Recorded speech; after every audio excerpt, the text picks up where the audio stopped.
How to turn off Twitter sensitive content setting. Hello everybody, welcome back to the channel. Today I'll guide you on how you can turn off Twitter sensitive content setting.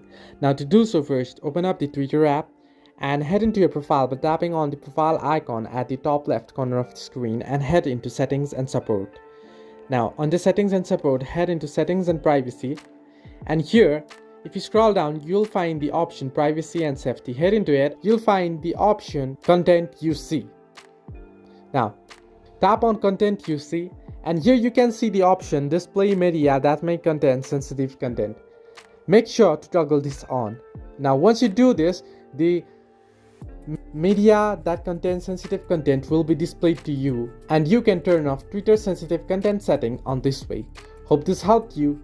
Do like and subscribe, and do not forget to leave a comment down below if you have any further issues.